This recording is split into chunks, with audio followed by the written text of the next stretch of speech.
So welcome. आज हम करने वाले हैं एनपीटीईएल का assignment number 8 of strength of material.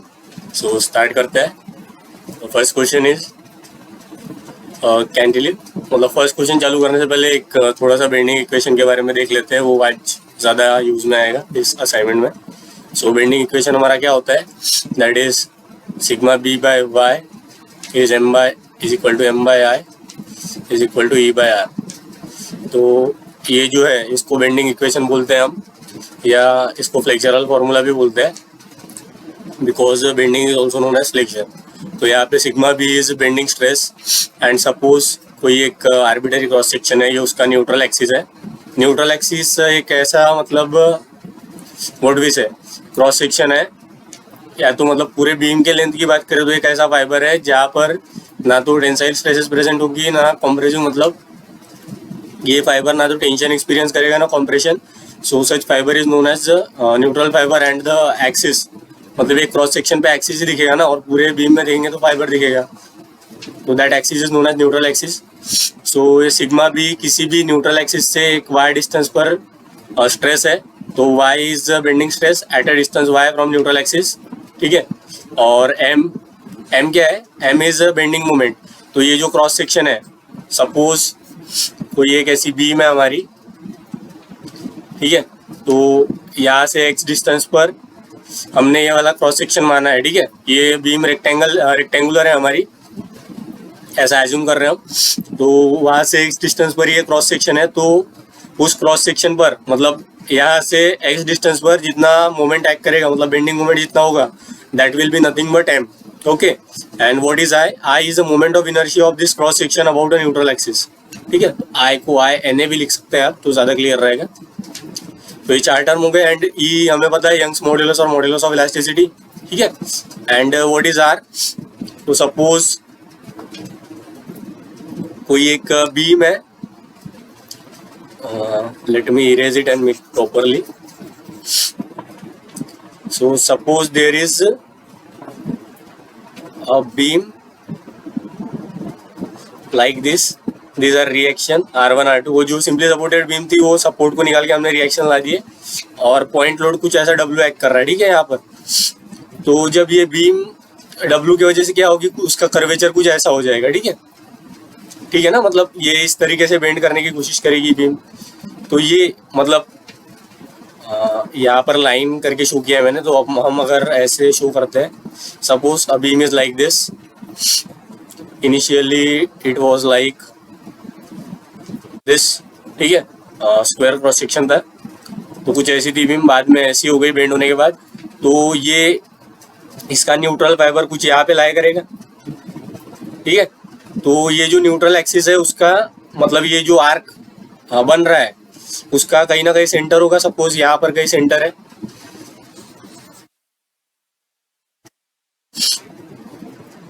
ये जो आर्क बन रहा है उसका कहीं ना कहीं यहाँ पर सेंटर है, ठीक है। तो इस सेंटर से ये जो फाइबर है न्यूट्रल फाइबर, उसका जो डिस्टेंस है that is known nothing but radius of curvature, और 1/r को हम कर्वेचर बोलते हैं, और r is known as radius of curvature, ठीक है। तो आई होप ये सारे टर्म्स क्लियर होंगे आपको बेंडिंग इक्वेशन के। तो अभी असाइनमेंट पे आते हैं हम। Coming to the question number 1। So the cantilever beam of a rectangular cross section is 1 metre deep and 0.6 metre wide. एक बीम है जिसका क्रॉस सेक्शन, सपोज ये उन्होंने दो बोला है ना, मतलब पहले एक बीम की कंडीशन दिया देन सेकंड की। And cantilever beam is what, suppose there is one beam which is free at one end and fix at other end, okay. तो कुछ ऐसी बीम है जो एक साइड से फ्री है एक साइड से फिक्स है, तो such beam is known as cantilever beam, ठीक है। ऐसे टाइप के बीम को मतलब इस सपोर्ट कंडीशन को क्या बोलते हैं, मतलब cantilever. This is known as cantilever support and the beam is known as cantilever beam. तो जो दिया है रेक्टेंगुलर क्रॉस सेक्शन है बीम का, तो 3D में देखेंगे तो कैसा दिखेगा, it would be something like ऐसा दिखेगा हमें। तो ऐसी बीम है, ठीक है।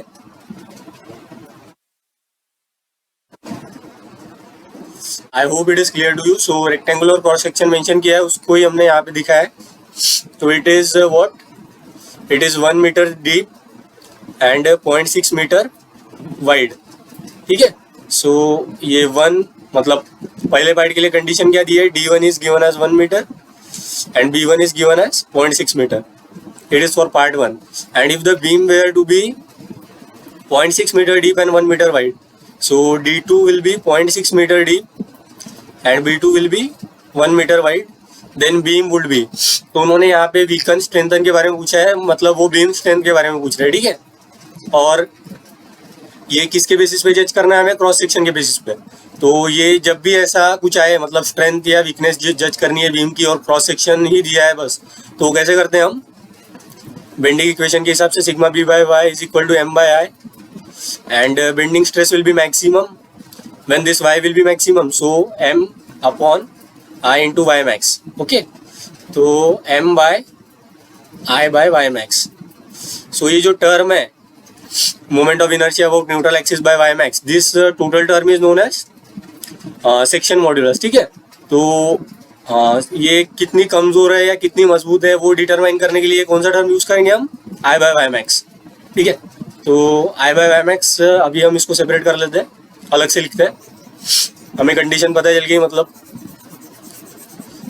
कौन सा टर्म यूज करके हमें पता करना है कि वीक है या मजबूत है, बिकॉज वो आई बाय वाई मैक्स जितना ज़्यादा होगा उतनी ज़्यादा बेंडिंग स्ट्रेस कम होगी, तो ठीक है।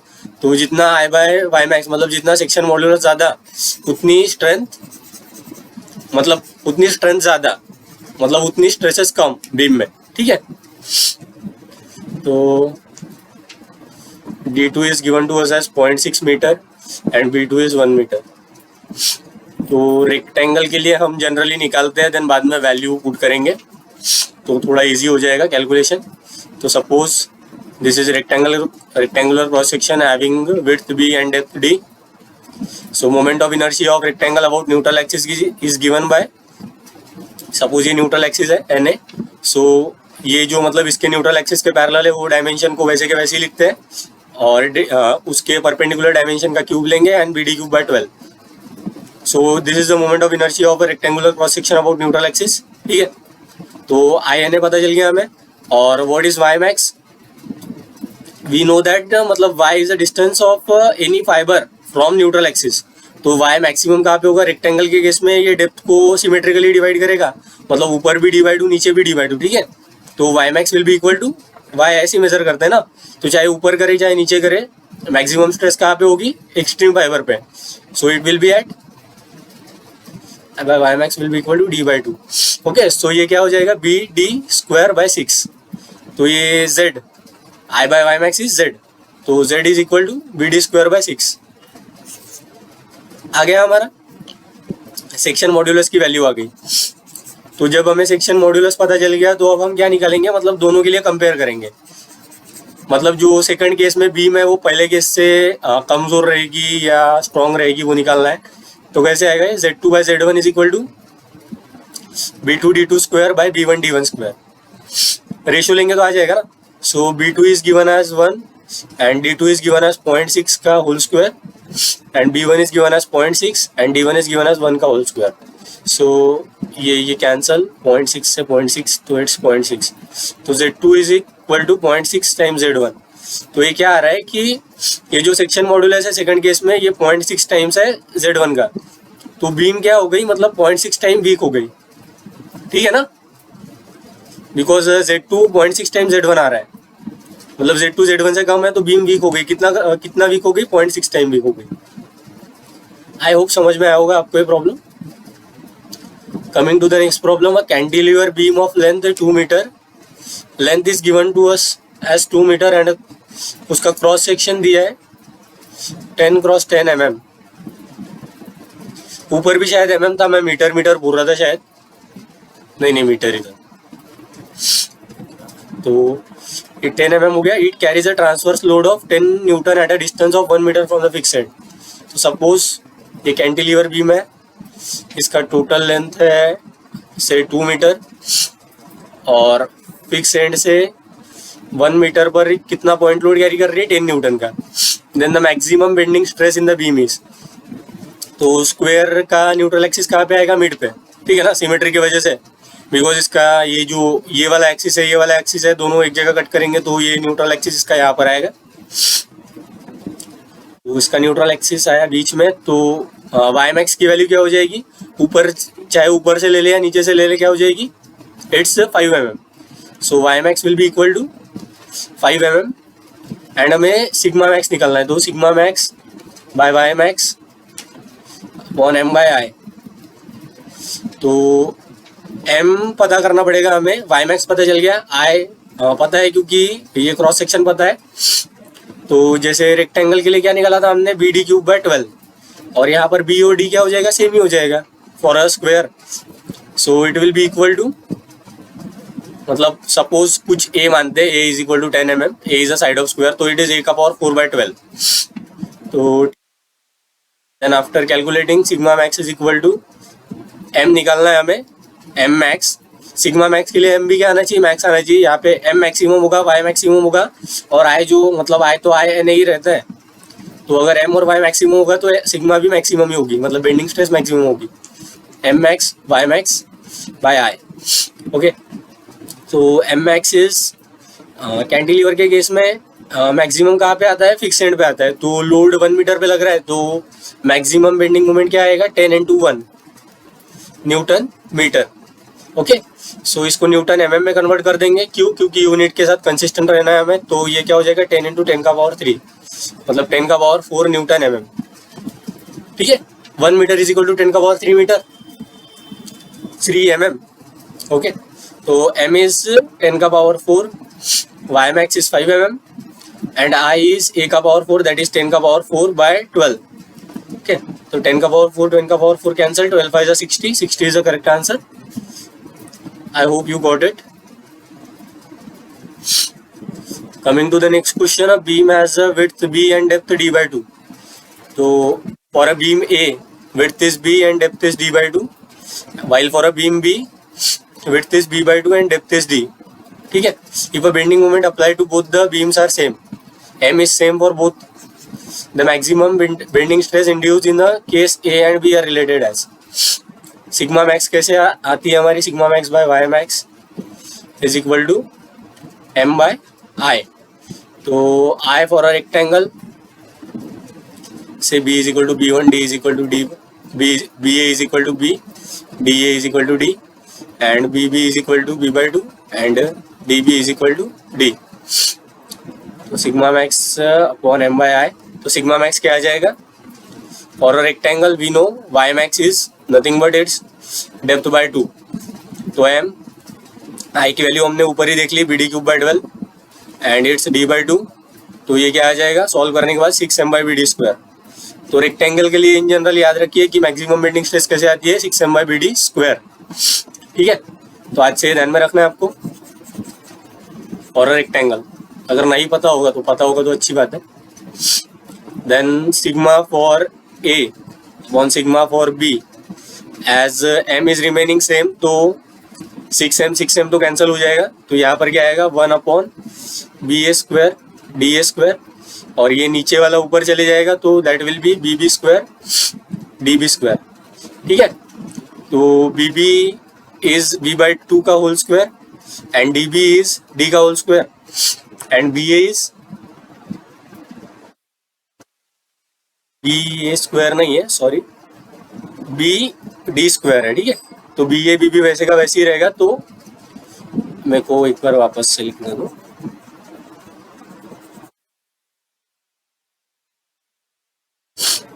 ठीक है, यहाँ क्या आएगा, पूरा इक्वेशन ही लिख देता हूँ, 6m/ba² d, नहीं ba da² bd² है ना, अपॉन 6m/bb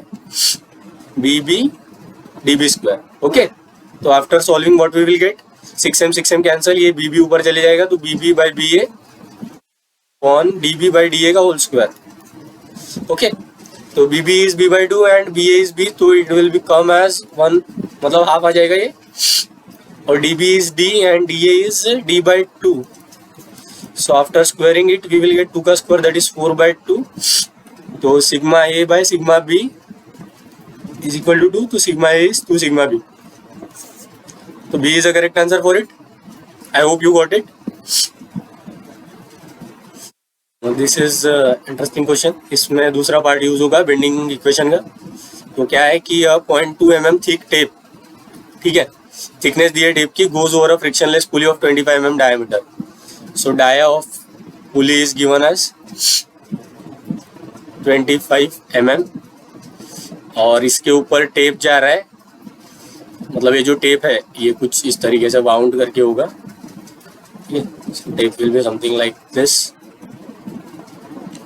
तो thickness of the tape is given as 0.2 mm, ठीक है। एडी modulus of elasticity of material is 100 gigapascal, then maximum stress induced in the tape is, तो मैक्सिमम स्ट्रेस कितनी आएगी वो पूछ रहा है। We know sigma max sigma by Y max is equal to E by R. तो E is known to us. R कैसे आएगा? आर मतलब न्यूट्रल एक्सिस का डिस्टेंस सेंटर से, मतलब वो कर्व जहाँ पर ये कर्व फॉर्म हो रहा है, ये रेडियस का जो सेंटर है ये कुछ इस तरीके से फॉर्म हो रहा है। तो ये न्यूट्रल फाइबर का सेंटर से जो डिस्टेंस होगा, ठीक है, that will nothing but R. तो R will be equal to 25 mm plus 0.1, that is 25.1 mm। Okay, तो E is known, R is known, so Y max will be, अब यहाँ पे बीम कौन सी बेंड हो रही है, मतलब ये बीम की तरह एक्ट कर रहा है ना, ये जो टेप है, तो इसकी टोटल थिकनेस क्या है 0.2 mm। तो इसकी थिकनेस ही क्या हो जाएगी, इसकी डेप्थ, ऐसा कुछ है, तो यही डेप्थ हो जाएगी ना, इस तरह बेंड हो रहा है। तो इसका वाई मैक्स क्या आ जाएगा 0.2 का हाफ, दैट इज 0.1। तो Y max is also known, that is 0.1। तो sigma max by 0.1 it is in mm and E is 100 into 10 का पावर 3 बाय 25.1। इसको सॉल्व करेंगे तो हमारा डी आ जाएगा। एक मिनट करके देखता हूँ मैं। 100 इंटू 10 का पावर 3 डिवाइड बाई 25.1 इंटू 0.398। एक मिनट, कुछ तो भी रॉन्ग हो रहा है यहाँ पे। इज 100, हाँ सॉरी, ये 25 उन्होंने डाया दिया है तो मैंने यहाँ रेडियस ले लिया, तो ये रेडियस क्या आएगा 25/2 प्लस 0.1, तो it will be equal to, sorry for this mistake, तो ये 0.1 आ जाएगा। तो 25/2 इज 12.5 एंड टोटल आ जाएगा 12.6 प्लस 0.1 करने के बाद, ठीक है ना, 12, 24, 25, ओके। तो 12.6, then after solving we will get 100 into 10 का power 3 divide by 12.6 multiplied by 0.1, so it is coming as 793.65। तो अप्रोक्सीमेट ये वाला आंसर आ जाएगा। आपको यहाँ पर 25/2 ही नहीं लेना है, ये कितना भी नेग्लिजिबल हो, लेकिन आपको लेना क्या है, because conceptually radius of curvature neutral fibre से डिस्टेंस है। ये जो इक्वेशन हमने डिराइव किया है ना, ये वही सब कंसिडर करके किया है। तो आपको कुछ भी हो जाए, मतलब ये वाला रेडियस ही, मतलब आर ये कितना भी छोटा हो, इसको नेग्लेक्ट नहीं करना है, इसको यहाँ पर ऐड करना है, ठीक है। क्योंकि कई बार हो सकता है कि ये वाला मतलब सिग्निफिकेंट रोल प्ले कर जाए सिग्मा मैक्स निकालने में। देखिए 7 का डिफरेंस आ रहा है, तो अगर गेट वगैरह में आता है प्रॉब्लम तो आप यही वाला आंसर रिपोर्ट करेंगे एनएटी में, ये 800 नहीं, ठीक है। तो coming to the next question, a sudden change in shear stress distribution diagram at a cross section shows. तो शियर स्ट्रेस डिस्ट्रीब्यूशन डायग्राम अगर एक क्रॉस सेक्शन पे बदल रही है तो शियर फोर्स कैसे निकालते हैं क्रॉस सेक्शन पे, पहले वो देखते हैं हम। सपोज कोई एक आर्बिटरी क्रॉस सेक्शन है, ठीक है, और एक एरिया कंसिडर कर रहे हैं हम, let's say it as A1, okay, and इसका CG ये न्यूट्रल एक्सिस हो गया, और इस सेक्शन पर शियर फोर्स एक्ट कर रही है सपोज F, और ये जो इसका CG है, मतलब इस A1 एरिया का जो CG है उसका न्यूट्रल एक्सिस से डिस्टेंस से इज y बार, ओके। तो शियर स्ट्रेस जो है ऐसे केस में, मतलब ये वाला कब आता है, जब बेंडिंग मोमेंट वेरी कर रहा हो, ठीक है। जब वेरिएबल बेंडिंग मोमेंट हो तब शियर फोर्स इज, मतलब shear stress is given by, मतलब यहाँ पर जो स्ट्रेसेस एक्ट करेगी, shear stresses just below this cross section, मतलब हमने जहाँ ये पॉइंट लिया है ये y distance, suppose this is distance y, तो y डिस्टेंस पर जो शियर स्ट्रेस एक्ट करेगी it is given by F by I A, इसको यही मान लेते हैं, A Y bar by B. Okay, तो बी इज मतलब ये जो एरिया है, मतलब ये जो वाई डिस्टेंस पे जो एरिया लिया है उसका जो विड्थ है, ये विड्थ, ये उसको ही मतलब बी बोला है हमने, ठीक है। तो B is nothing but width. तो shear stress for this case is given by F by I into A Y bar by B. ये पता चल गया ना, मतलब ये जो वाई डिस्टेंस पर जो एरिया कंसीडर किया है that is A, Y bar is उस एरिया का सेंट्रोइड न्यूट्रल एक्सिस से, B is depth, b is sorry width, I is moment of inertia about neutral axis of this cross section. तो shear stress में suddenly change कब होगा, तो एक cross section पे, ठीक है।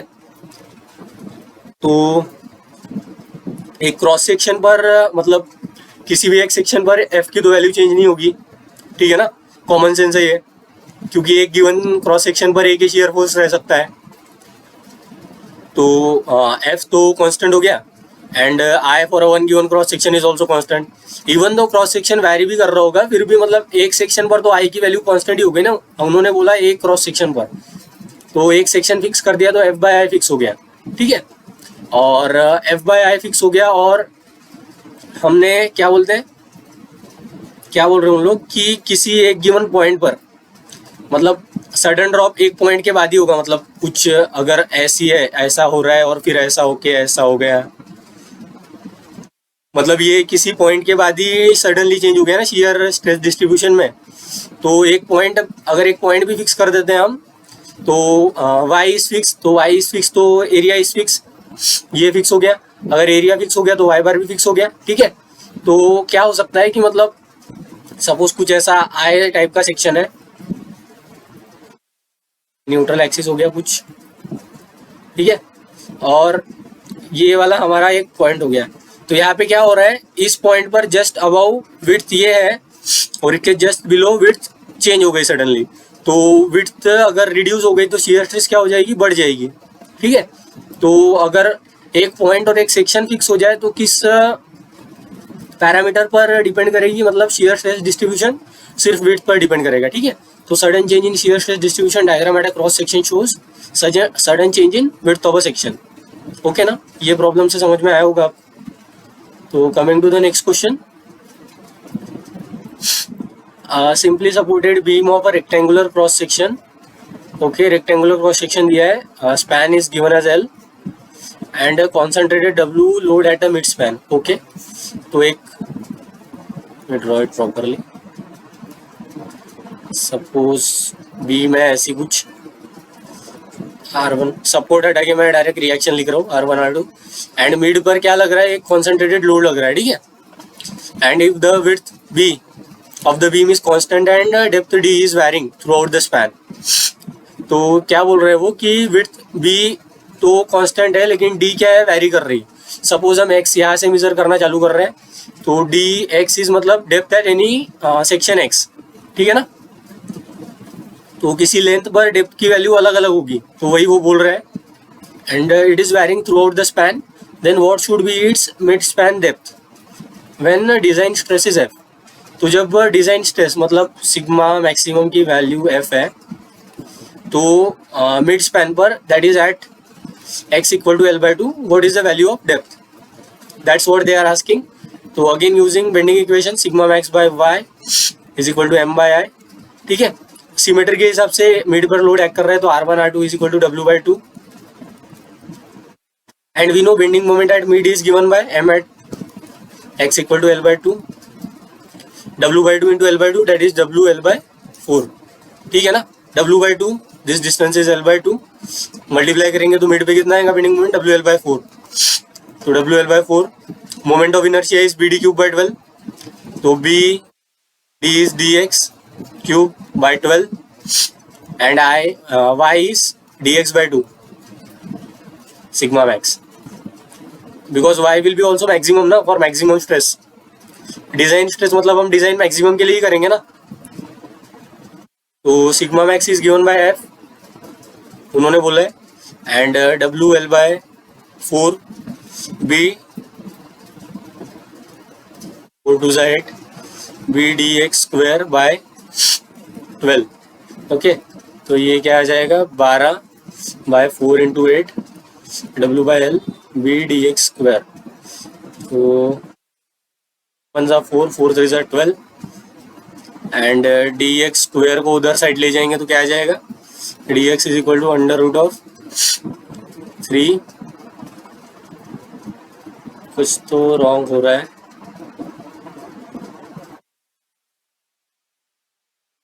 यहाँ पर 4 2 8 12। ओके, ये यहाँ पे हो रहा था, ये 4 2 8 कर दिया मैंने, तो यहाँ वापस से 8 लिखने की जरूरत नहीं थी, यहाँ पे 8 ही आ रहा था बस। So it's 4 2 8 and 4 3 12। ठीक है ना, यहाँ से भी देख लीजिए 4 1 4 4 3 12 एंड 3 ऊपर चले जाएगा तो 3/2 W L b d x square is equal to f. तो एफ के लिए सॉल्व करेंगे तो it will be 3/2 W L b f. Okay, तो C is the correct answer. तो आई होप ये भी समझा होगा आपको। Coming to the next question, sorry, at a section of a beam shear force is f. Shear force दिया है और बेंडिंग मोमेंट 0 दिया है। Cross section is square with a point A lies on a neutral axis. जो cross section दिया है वहां पे जो पॉइंट ए है ये न्यूट्रल एक्सिस है, पॉइंट ए न्यूट्रल एक्सिस पे लाई कर रहा है and point B is midway between neutral axis and top edge. ठीक है, तो यहाँ पर कुछ पॉइंट बी है, यहाँ पॉइंट ए है और सपोज ये डिस्टेंस है हमारा, it is a square of side A से, तो ये a/2 हो गया और ए और बी में के बीच का डिस्टेंस हो गया a/2 का हाफ, दैट इज a/4। ठीक है ना, उन्होंने बोला ये। And if tau A and tau B denote the shear stresses at point A and B, then the value of tau A and tau B is. ठीक है, तो tau A and tau B की value पूछी है उन्होंने eight, मतलब इनका ratio पूछा है। तो मैंने बताया था आपको, ये डिराइव करके ही दिखा देता हूँ मैं रेक्टेंगल के लिए। Suppose this is rectangle, cross section, this is neutral axis और सपोज ये वाई डिस्टेंस पर हम लेते हैं एरिया ए। ओके, तो इट्स टोटल डेप्थ इज, मतलब टोटल डेप्थ दी तो ये d/2, तो ये एरिया की जो डेप्थ हो जाएगी इट्स d/2 माइनस वाई और it is width that is b. तो शियर स्ट्रेस कैसे आएगा, हमने ऊपर फॉर्मूला देखा था, tau is equal to F/I A/y/b। तो F तो इस क्रॉस सेक्शन पर जो शियर फोर्स है that is nothing but F, I is BD³/12।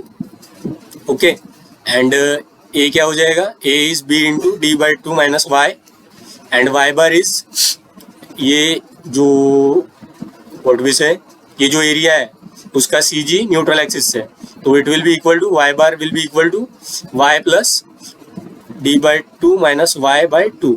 ठीक है ना, ये वाली डेप्थ का बीच में होगा इसका CG और न्यूट्रल एक्सिस से क्या डिस्टेंस आएगा y plus d/2 minus y/2। Okay, तो it's y plus, let me write here, तो y bar will be equal to y plus d/4 minus y/4। a into Y bar is y plus d/2 minus y का y/2। a y bar आ गया and b is width that is remaining constant, वो बदल नहीं रही है। तो इसको सॉल्व करेंगे हम।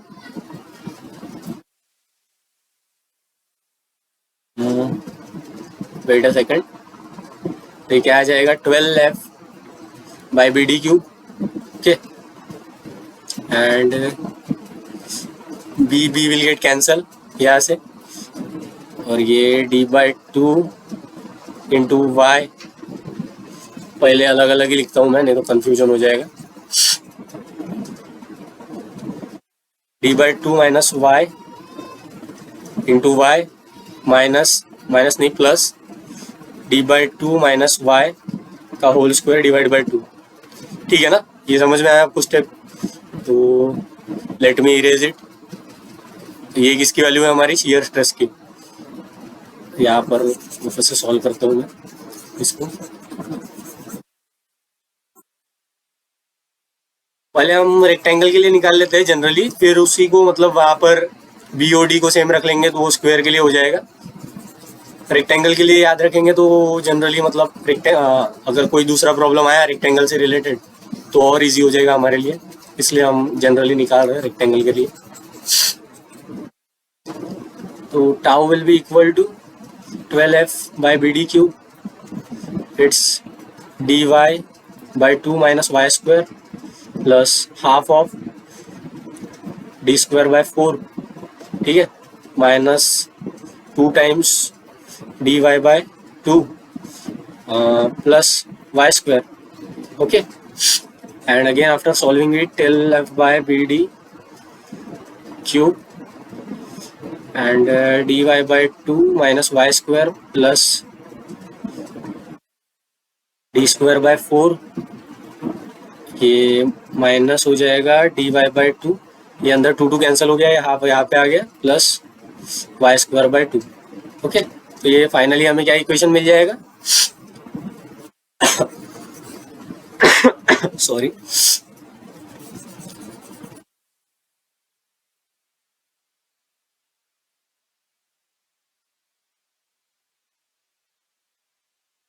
तो ये हमारा आ जाएगा, टाउ की वैल्यू क्या आ जाएगी हमारी 12F/BD क्यूब एंड ये dy/2 cancel, minus y square plus y²/2 is minus y²/2, so it's d²/4 minus y²/2, okay. तो कुछ गलत हो रहेगा यहाँ पे,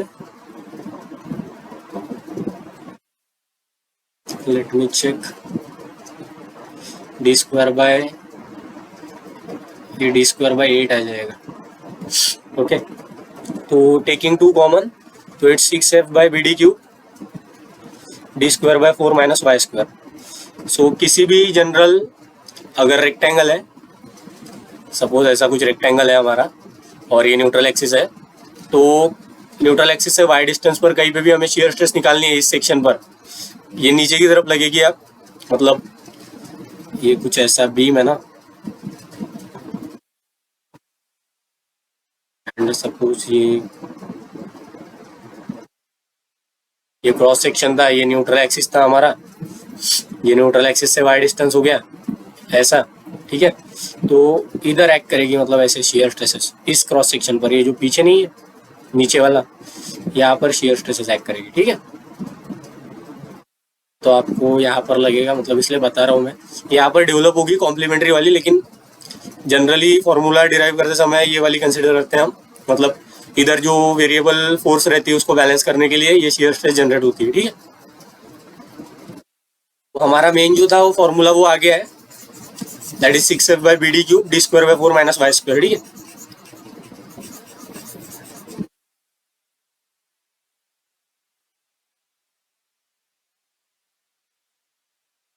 late me right it, and problem solve हो ही गया है मोस्टली, बस ये मतलब आपको समझ में आए, कुछ भी ऐसा नया नया लगे, इसलिए मतलब मैंने डिराइव कर दिया। डिराइव मतलब फॉर्मूले में पुट करके नया एक्सप्रेशन निकाल दिया जनरल वाला।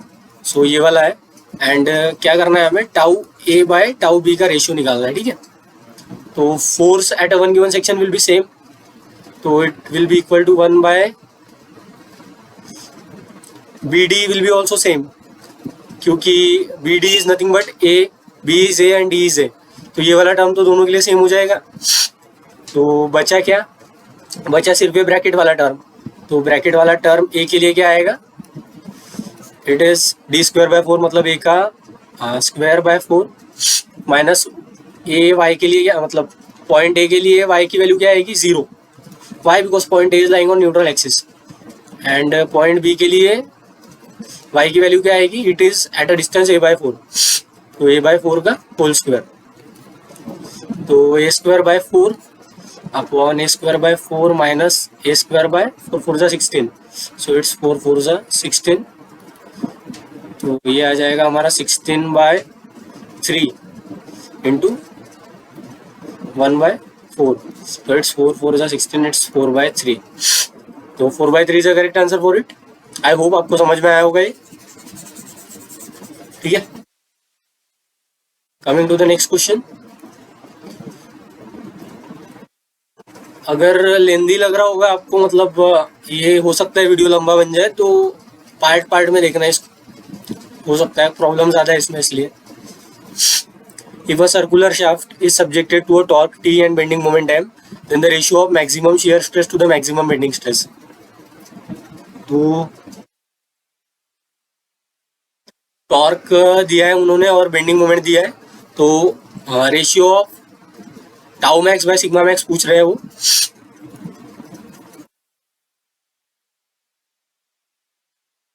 And we know for a circular cross section, tau max is given by from torsion formula. If T is a twisting moment acting, so it's 16T by pi d cube. If D is a diameter, तो tau max ये कहाँ से आता है, T by J tau by R. आप वो torsion वाली assignment देख लेना, वहाँ पे मैंने डिटेल में करा के दिया है, तो यहाँ पे करते बैठेंगे तो टाइम हो जाएगा। So T by J tau by R में आप रेस्पेक्टिव वैल्यूज रखेंगे, तो मैक्सिमम शियर स्ट्रेस की वैल्यू क्या आएगी, 16T by pi D cube, and sigma max by Y max is equal to M by I. तो M इज नोन, मतलब M bending moment के लिए निकालना है हमें, I ये circular cross section of dia D, then it is suppose neutral axis, तो I is given by pi by 64 D का power 4, and Y max is D by 2। Extreme fibre पे act करेगी ना जो मैक्सिमम बेंडिंग स्ट्रेस रहेगी, तो neutral axis से कितना डिस्टेंस पे रहेगा, it will be at D by 2।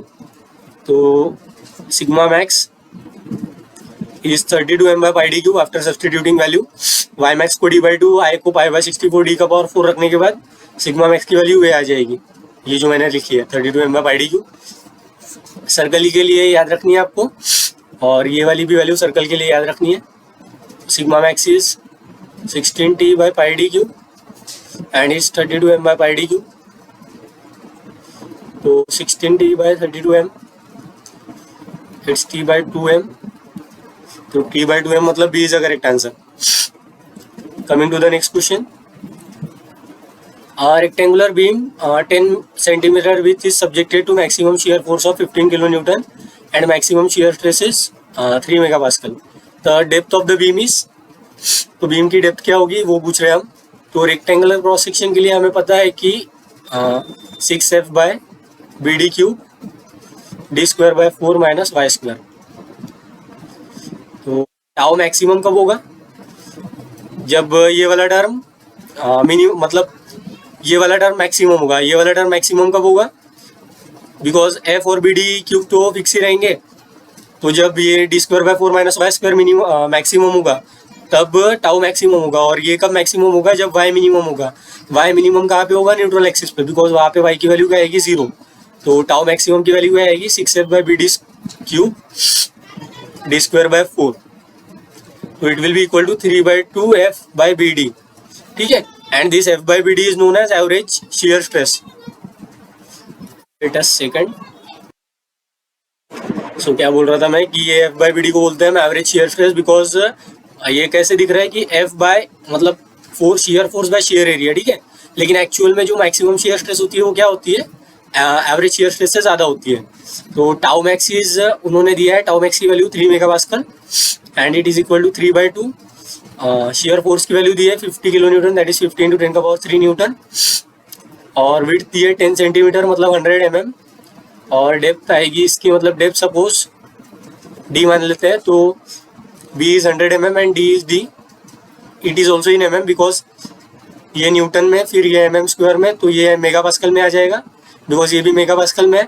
After solving what we will get, D is equal to, ये 3 कैंसल, तो 50 × 10 × 100 by 100 × 2, 100 cancel, 2 5 10, 5 5 25, it's 250, so 250 mm and 250 mm is 25 centimeter, so A is the correct answer. Coming to the next question, shear stress at a neutral axis in a beam of triangular cross section with a base 40 mm and height 20 mm subjected to shear force 3 kN is। तो जैसे rectangular के लिए निकाला वैसे ही हम triangular के लिए निकाल सकते हैं। तो मैं डिराइव नहीं कर रहा यहाँ पे, मैं वैल्यू बता देता सीधा आपको। तो जो न्यूट्रल एक्सिस है, सपोज h हाइट है, तो इसका न्यूट्रल एक्सिस कहाँ पे आएगा, at a distance of 2/3h from vertex, और बेस से ये कितना हो जाएगा h/3। तो tau Na is given as 4/3 times tau average. Tau average is based on average cross section area. और सेकंड एक बात बतानी थी, और मैक्सिमम कितनी होती है ट्रायंगल के केस में, it is equal to 3/2 into tau average. ठीक है, 3/2 टाउ एवरेज हो रही है, मैक्सिमम कहाँ पे होती है, h/2 पे, मतलब एग्जैक्टली बीच में जो ट्रायंगल के बीचों बीच होगी वो मैक्सिमम स्ट्रेस होगी। तो ये दो चीज़ें ध्यान में रखनी है आपको। और हमें उन्होंने न्यूट्रल एक्सिस पे पूछा है तो हम उतना ही निकालेंगे। और एवरेज कैसे निकालते हैं, shear force by shear area, shear area is half into base into height, okay na? So this is the area and this is force, so this is average shear stress. Tau Na will be equal to 4/3 times shear force is 3 into 10 ka power 3 kilonewton, and half into base is 40 and height is 20. So after solving we will get it's 20 into 20 and 3 will get cancel, 4 into 10 का power 3 by 4 into 10 का power 2, तो ये 10 आ जाएगा। So 10 megapascal is the correct answer after solving.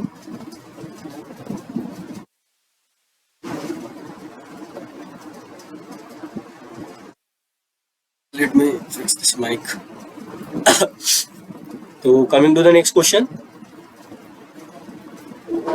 horizontal beam with a square cross section, okay, is simply supported with the side of the square horizontal and vertical and carries uniformly distributed loading that produces maximum bending stress sigma in the beam. Sigma max is sigma when the beam is placed with the one of the diagonal horizontal. ये कब है, जब square cross section की beam को हमने कुछ इस तरीके से रखा, सपोज का साइड ये ए है, तो जब इस तरीके से रखा तो उसमें क्या आई, मतलब बेंडिंग स्ट्रेस सिग्मा आ रही है। और when a beam is placed with one of the diagonal horizontal, और जब बीम को हमने कुछ इस तरीके से रखा तो साइड तो यही रह जाएगा, तो तब सिग्मा की वैल्यू क्या आएगी, मतलब सिग्मा मैक्स की वैल्यू वो पूछ रहे हैं हमें। तो एट वन गिवन सेक्शन, मतलब sigma max is given by I by, sorry क्या लिख रहा हूँ मैं, it is equal to m by INA y max. तो for one given cross section m is fix, ठीक है, एंड INA आज से ध्यान रखिए, इसका भी a का पावर 4/12 होता है, और इसके न्यूट्रल एक्सिस के अबाउट सॉल्व करने के बाद करेंगे आप, तो ये भी a का पावर 4/12 आता है। बस कैलकुलेशन कॉम्प्लेक्सिटी है, कुछ टफ नहीं है इसको निकालना। ध्यान में रख लीजिए कि ये इसका भी न्यूट्रल एक्सिस के अबाउट जो मोमेंट ऑफ इनर्शिया है a का पावर 4/12 आता है, और इसका भी a का पावर 4/12 आता है। तो m बाय INA तो सेम आएगा दोनों के लिए, लेकिन पहले केस में y मैक्स की वैल्यू क्या आएगी, a/2, और सेकंड केस में ये a है, ये a है, तो ये जो इसका डायगोनल होगा इसकी वैल्यू क्या आएगी, this is a and this is a√2, ठीक है ना, बिकॉज डायगोनल से d square is equal to a square plus a square, so it is equal d is equal to √2 times a। तो ये आ जाएगी डायगोनल की वैल्यू, तो y max की वैल्यू क्या आएगी, √2a/2, so that will be equal to a/√2। तो second case में y मैक्स की वैल्यू आई a/√2, ठीक है, तो it is y in second case, it is y in first case, so sigma in second case by sigma in first case is equal to, it is directly proportional to y, तो इट्स y2 minus y1, y2 by y1, तो sigma 2 by sigma 1 is sigma, and y2 is 1/√2 and y1 is 1/2, ठीक है ना। तो after solving we will get √2, तो sigma 2 will be is equal to √2 time sigma. तो कौन सा ऑप्शन मैच कर रहा है, C is the correct answer. I hope you got it.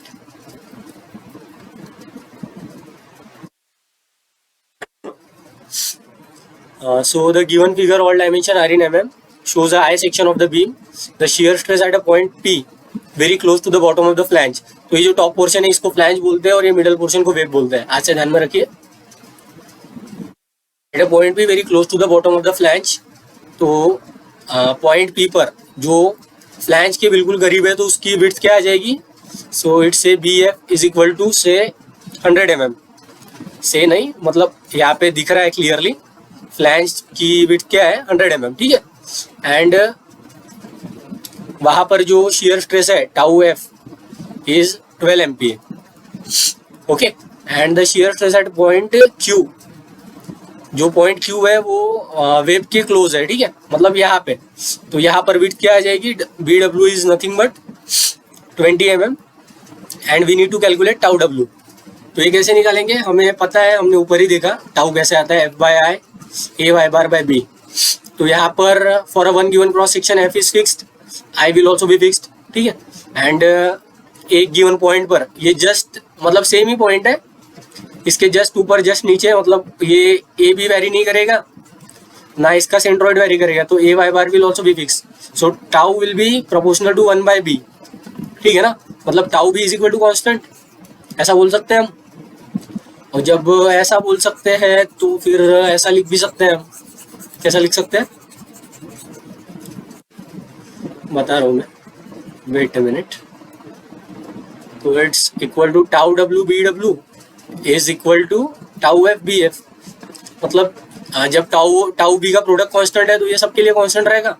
And tau wall is unknown to us, tau F is given as 12 megapascal, so B F is 100 and it is 20, so 2 cancel, 2 5 are 20, 12 5 are 60, so 60 megapascal is a correct answer. तो अगर suddenly width reduce हो गई तो shear stress क्या हो जाएगी? बढ़ जाएगी, because shear stress is inversely proportional to width. I hope this problem is clear to you and B is a correct answer. So next question. A simply supported beam AB of span length 4 metre, जो span मतलब length है वो beam का वो 4 metre है, and contain a uniformly distributed load of intensity omega से 4 kilo Newton पर metre, ये दिया है हमें और entire span। तो कुछ इस तरीके की बीम है, सपोज लेफ्ट हैंड को उन्होंने ए नाम दिया है, वेट अ सेकंड, कुछ ज्यादा ही कॉर्नर पर ड्रॉ कर दिया मैंने, sorry for this. Let the PC cool, we will start after few seconds. So let's start again. तो उन्होंने क्या दिया है कि जो बीम है उस पर ओमेगा एक्ट कर रहा है, जिसकी इंटेंसिटी उन्होंने दी है 4 किलो न्यूटन पर मीटर, और ए से 0.15 डिस्टेंस पे 1.5 मीटर के डिस्टेंस पर एक कॉन्सेंट्रेटेड पॉइंट लोड एक्ट कर रहा है। तो टोटल बीम की लेंथ कितनी है? 4 मीटर, ठीक है, उन्होंने दिया है ये। और जो क्रॉस सेक्शन है बीम का वो रेक्टेंगुलर है, जिसकी डेप्थ दी है उन्होंने 20 सेंटीमीटर एंड विड्थ दी है 10 centimetre. The maximum compressive stress develop in a beam due to bending is, we know from bending equation sigma max from y max is equal to M by I. तो maximum bending stress develop in a beam due to maximum compressive stress बोला है उन्होंने, कितनी develop होगी beam में। तो ये जो क्रॉस सेक्शन है, मतलब उसके लिए हमें बेंडिंग मोमेंट निकालना पड़ेगा मैक्सिमम वाला, और यहाँ पर जो सबसे मैक्सिमम होगा वही वाला बेंडिंग मोमेंट काम का होगा। वाई? बिकॉज हमें मैक्सिमम स्ट्रेस निकालनी है और क्रॉस सेक्शन भी हमारा रेक्टेंगुलर है, तो जो मैक्सिमम कॉम्प्रेसिव स्ट्रेस आएगी वही मैक्सिमम टेंसाइल स्ट्रेस भी आएगी बिकॉज ऑफ सिमेट्री, बिकॉज ये वाई मैक्स यहाँ पे बदल नहीं रहा है, इट्स कांस्टेंट। ये नेक्स्ट प्रॉब्लम में देखेंगे हम ये कैसे अफेक्ट करता है वाई मैक्स स्ट्रेस के नेचर को और बेंडिंग मोमेंट को। तो sigma max by Y max M by I. तो हमारा मेन एम क्या है? ये बीम के लोडिंग से एम निकालना, because I is known to us, Y max is also known to us, D by two. So sigma max for rectangle we know it's given by 6m by B D square, ठीक है ना। After substituting value for I and Y max, sigma max की value आ जाएगी ये। तो यहाँ पर मैं ऊपर लिख के रख देता हूँ 6m by B D square.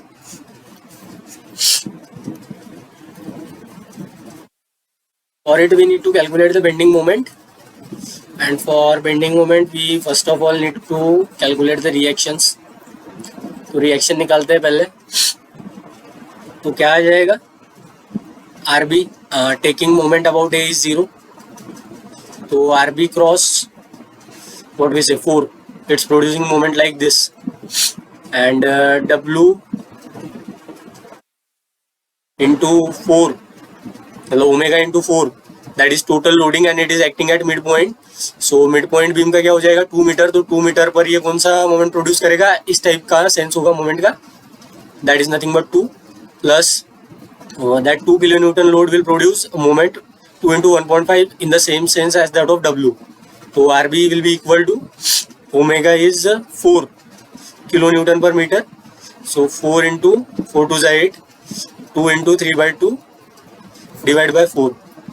ठीक है, तो 8 4 is 32 and it's 3 by 4, so 35 by 4 kilo Newton is the value of RB. and हमें RB मिल गया 35/4. तो अभी क्या काम बचा हमारा कि मैक्सिमम बेंडिंग मोमेंट निकालने का. ठीक है, उसके लिए हम क्या करेंगे वो देखते हैं. पहले तो जहाँ जहाँ डिसकंटिन्यूटी आ रही है वहाँ पे निकालेंगे और बीच में देखेंगे कहीं पे शियर फोर्स का अगर नेचर चेंज हो रहा होगा तो वहाँ पर बेंडिंग मोमेंट मैक्सिमम होने के चांसेस है. Why? Because we know dm/dx is equal to f. तो whenever shear force is becoming zero bending moment will be maximum. ठीक है ना, ये रिलेशन हमने देखा है अपने एक पिछले असाइनमेंट में. तो if f will be zero तो dm/dx विल बी जीरो, मतलब m विल बी मैक्सिमम. तो इस पॉइंट पर क्या हो रहा है कि ये वाला फोर्स ऊपर डायरेक्शन में लग रहा है और लोड की वजह से नीचे डायरेक्शन में लग रहा है. तो b और c के बीच में ऐसे चांसेस है कि शियर फोर्स कहीं पे जीरो हो जाए. तो यहाँ पर b से x डिस्टेंस पे हम देखते हैं तो क्या हो जाएगा, shear force is given by, मतलब इस सेक्शन के इस साइड में देखेंगे हम तो shear force is given by RB. It is producing what kind of movement, it's I think counter clockwise. So we know shear force producing counter clockwise is taken as negative and ये W कौन सा movement produce कर रहा है, clockwise. So W into x, ठीक है ना, acting over distance x is producing clockwise movement. So it is equal to zero. Why? Because f को जीरो से इक्वेट करेंगे तो हमें एक ऐसा पॉइंट मिलेगा जहाँ पर m मैक्सिमम है. तो Wx is equal to RB, s is equal to RB by omega and x is equal to RB is nothing but 35/4 and omega is 4. ठीक है, तो 35/16. So 35/16 metre is the distance at which bending moment is maximum. तो एक point आ गया हमारा x star जहां पर bending moment क्या हो रहा है, मैक्सिमम हो रहा है. तो उसको हम नोट डाउन कर लेंगे.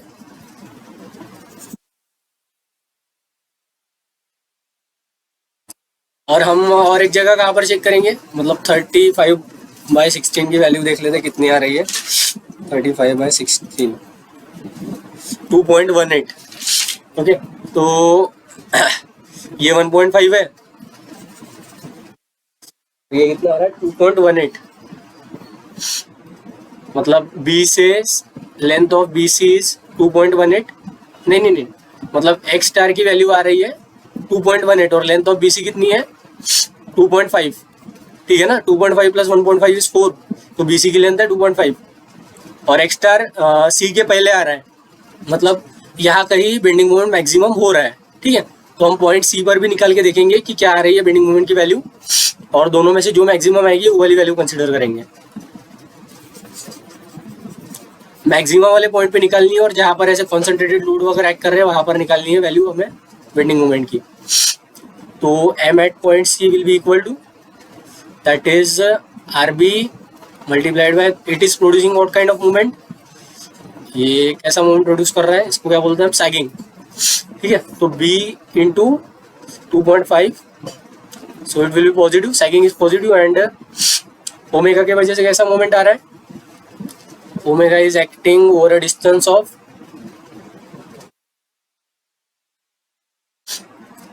ओमेगा इंटू 2.5 और वो उसका मतलब इतने 2.5 पर ओमेगा एक्ट कर रहा है और उसका CG का आएगा 2.5/2 पर. ठीक है ना, for uniformly distributed load CG is at mid. आ गया x स्टार की वैल्यू इस हमने निकाल के रखी थी 35/16. So x star will be equal to 35/16. It's in metre and m at C is RB is 35/16. 35/4 into 5/2 minus omega is 5/2 into 5/4. तो आफ्टर सॉल्विंग 35 into 5, इसको सॉल्व करेंगे तो क्या वैल्यू आएगी बेंडिंग मोमेंट की?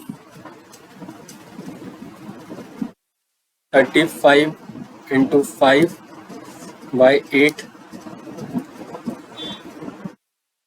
सो ये आ जाएगा हमारा 21.875 minus 5 4 20, 4 4 get cancel, 5 25, it's 12.5 minus 12.5 करेंगे हम तो इसकी वैल्यू आएगी 9.375. It's in kilo newton metre. तो ये आ गया बेंडिंग मोमेंट सी पर. अभी बेंडिंग मोमेंट हमें निकालना है एम एट एक्स स्टार. तो इसकी वैल्यू क्या आएगी? R B multiplied by X star minus omega into X star by X star by 2. ठीक है ना. जैसे ये 2.5 मीटर के लिए आया था वैसे x मीटर के लिए भी सेम इक्वेशन आएगा बेंडिंग मोमेंट का. तो आर बी की वैल्यू क्या है हमारी? 35/4. सीधे सीधे वैल्यू रखते हैं. 35/16 इट्स 4. 35/16 का होल स्क्वायर बाई 2 मतलब ये 2 हो जाएगा. सो 35 का होल स्क्वायर डिवाइड बाई 16 4 सा 64. तो इसकी वैल्यू हमारी आ रही है 19.1406 माइनस 35/16 का होल स्क्वायर मल्टीप्लाइड बाई 2 और इसकी वैल्यू आ रही है हमारी 9.5703. तो after solving M at X star will be equal to 9. नहीं सॉल्व का ही है मैंने, इसकी वैल्यू निकाली है बस. तो इसकी वैल्यू सब्स्टिट्यूट करने के बाद आएगा 1406. तो it will come as 9.5703 kilo newton metre. And 9.57 is obviously greater than 9.37. तो एक्स स्टार पर जो बेंडिंग मोमेंट है that is M at X star, that is nothing but M X throughout the beam. And उसका nature क्या है हमारा? ये sagging, ये हॉगिंग, मतलब नेट क्या आ रहा है? पॉजिटिव आ रहा है. तो नेट बेंडिंग मोमेंट का नेचर क्या है? सैगिंग है. सो एम एक्स का नेचर है सैगिंग एंड इसकी वैल्यू है 9.5703 and it's in kilo newton metre. Let me erase it so that we can finally solve this problem.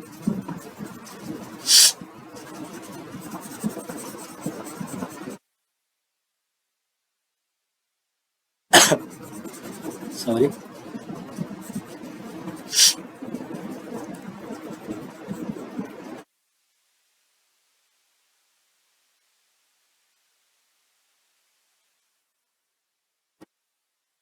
M max की value आ गई हमारी. तो सिग्मा मैक्स क्या आ जाएगा? 6 इंटू 9.5703 इंटू 10 का पावर 6 बाय किलो का 10 का पावर 3 एक और मीटर का mm में करने के बाद 10 का पावर 3. सो टोटल 10 का पावर 6. एंड ब्रेड्थ दी है उन्होंने हमारी, ब्रेड्थ है ओके विड्थ 10 सेंटीमीटर मतलब 100 mm, सारे mm में रख रहे हैं हम. And depth is 200 mm, so it's 200 square. So after solving it we will get 10 का पावर 6 इंटू 6 डिवाइड बाय 200 का square divide by 100 and it's nothing but 14.35 megapascal. Okay. So B is a correct answer for it. और nature कैसा आएगा? मतलब suppose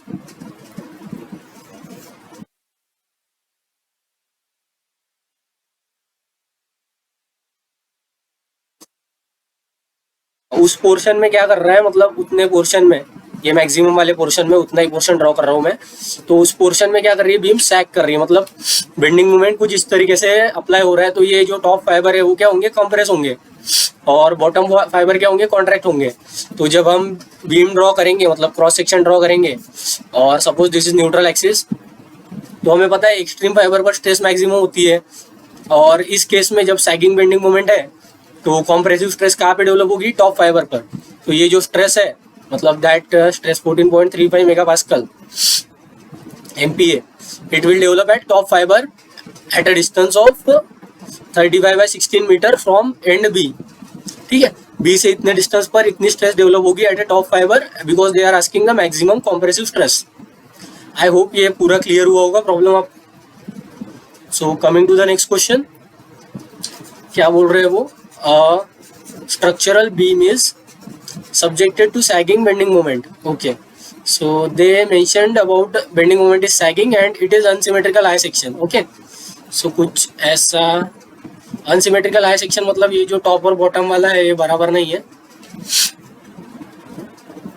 मतलब दोनों जो वॉटविस है क्या बोलते हैं इनको हम, फ्लैंजेस, दोनों फ्लैंजेस की ये डायमेंशन बराबर नहीं है, तो इसका जो न्यूट्रल एक्सिस आएगा वो बीच में नहीं आएगा, ठीक है। तो इसका न्यूट्रल एक्सिस कहीं पे आ रहा है वो मानते हैं हम। हैविंग अ ओवरऑल डेप्थ, तो इसकी ओवरऑल डेप्थ क्या दी है उन्होंने, क्या माननी है हमें, it's we have to assume 300 mm and a bending stress in the top and bottom, तो bending stress at top and bending stress at bottom. तो सैगिंग बेंडिंग मोमेंट बोला है, तो सैगिंग मतलब बीम कैसे इस तरीके से बेंड होगी, इस तरीके से बेंड होगी, तो टॉप पर कॉम्प्रेसिव आएगा, बॉटम पर टेंसाइल आएगा, तो sigma T is nothing but sigma compressive and sigma B is nothing but sigma tensile. Okay, ये कुछ काम नहीं आएगा प्रॉब्लम में, जस्ट ऐसी नॉलेज के लिए बता रहा हूँ, मतलब बार बार कर, मतलब ऐसे प्रॉब्लम सॉल्व कर रहे हैं तो ये चीज़ें सोचनी चाहिए, तो आपको कितना मतलब पता है वो पता चलता है, कंसेप्चुअल अंडरस्टैंडिंग। तो bending stress in a beam at a top and bottom are, so sigma t they have mentioned as 200 megapascal and sigma b is 50 megapascal and the position of neutral axis in mm from the bottom flange। तो neutral axis की position bottom flange से हम पता नहीं है, हमें निकालना है, तो हम उसको y मान लेते हैं and suppose it is y, तो टॉप फ्लैंज से उसकी पोजीशन क्या हो जाएगी, it will be 300 minus y। I hope it is clear to you कैसे आया वो।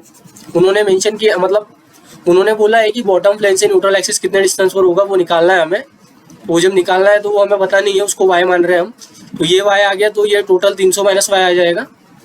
And we know sigma by y is equal to m by I, and for a one given cross section m is fixed, I is fixed, so m by I for a one given cross section is always fixed. Keep this thing in mind, for one given cross section m by I is fixed.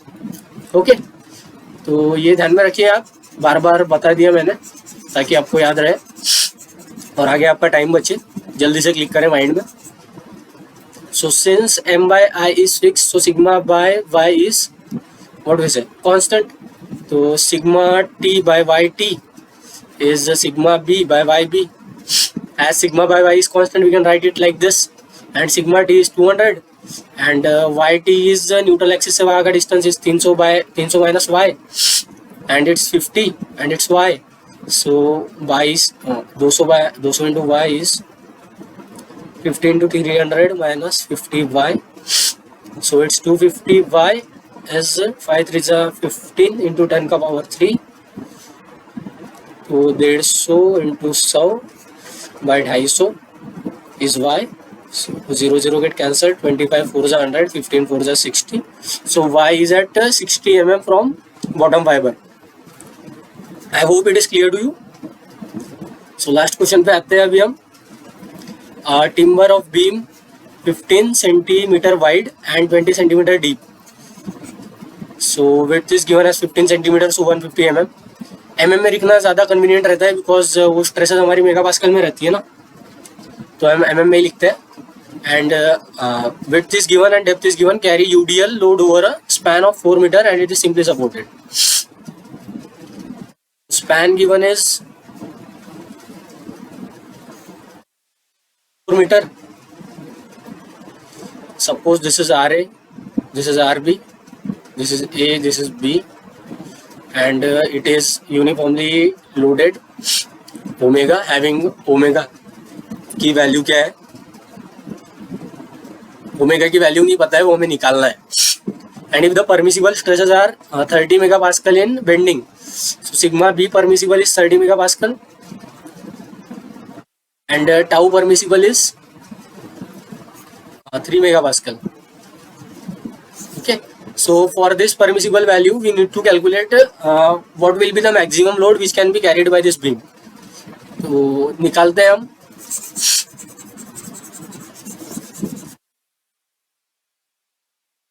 We know that for rectangle maximum bending stress is given by 6m by bd square। So हमें B पता है, D पता है, M नहीं पता है, तो इस केस में मतलब आर ए की वैल्यू क्या आती है, omega L by two, R B की आती है ओमेगा एल बाई टू। ये सिमेट्री की वजह से आती है, इक्विलिब्रियम से सॉल्व करेंगे तो भी यही वैल्यू आएगी। और इन सब के हेल्प से अगर हम बेंडिंग मोमेंट निकालते हैं तो मैक्सिमम बेंडिंग मोमेंट कितना आता है, ओमेगा एल स्क्वायर बाई 8। और ये कहाँ पर आती है इसकी location, it will be at mid, तो मिड पर मैक्सिमम बेंडिंग मोमेंट आता है, तो maximum stress is omega L square by 8 B D square. This is nothing but sigma max, and sigma max must be less than sigma cap. Sigma permissible से कम होना चाहिए maximum stress, तो it's 3/4, 2 3 6 2 4 8, omega L square by B D square must be less than 30 megapascal. So after solving we will get 3/4, omega निकालना है हमें, L की value 4 mm मतलब 4000, 4 मीटर मतलब 4000 mm, and B is given as 150 and it's 200 का whole square, it must be less than 30। तो after solving what we will get, 4000 square multiplied by 3, sorry 4000 square multiplied by 3, 4 into 150 multiplied by 200 का whole square, तो ये आती है हमारी, तो omega must be less than 30, तो omega must be less than 30 kilo Newton पर मीटर।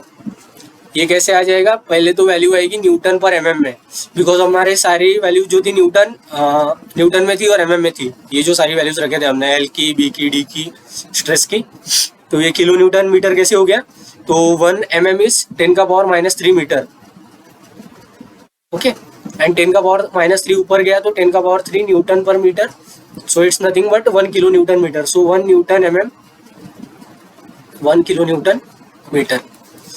क्लियर है, ध्यान में रखिए, आज से हेल्प होगी आपको। तो इससे वैल्यू क्या आई हमारी, omega must be less then, पहले ये कर देते 30/2, तो यहाँ से ओमेगा बेंडिंग से आया, कितना होना चाहिए, 15 किलो न्यूटन मीटर से कम होना चाहिए, ठीक है, किसके हिसाब से, बेंडिंग के हिसाब से। और शियर के हिसाब से निकालते हैं हम अभी,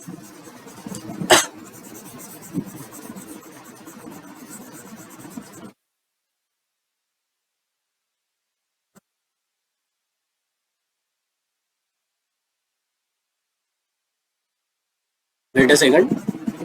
तो शियर फोर्स के लिए भी हमें मैक्सिमम शियर स्ट्रेस निकालनी पड़ेगी और उसको परमिसिबल से इक्वेट करेंगे, तो वहाँ से ओमेगा की कुछ वैल्यू आएगी, मतलब ओमेगा उससे कम होना चाहिए, फिर हम देखेंगे ओमेगा दोनों में से किससे कम होना चाहिए, फाइनली कौन सी वैल्यू हम एक्सेप्ट कर सकते हैं। सो this is the general procedure. जैसे भी मतलब हम टॉर्शन के लिए भी जैसे प्रॉब्लम सॉल्व करते थे, स्ट्रेंथ क्राइटेरिया, रिजिडिटी क्राइटेरिया, तो यहाँ पर उन्होंने अलग से 2 क्राइटेरिया दिए, एक बेंडिंग का, एक शियर का। बेंडिंग के हेल्प से आया 15 किलो न्यूटन पर मीटर, तो maximum shear stress is nothing but 3/2 F by BD. So maximum is 3/2 into average.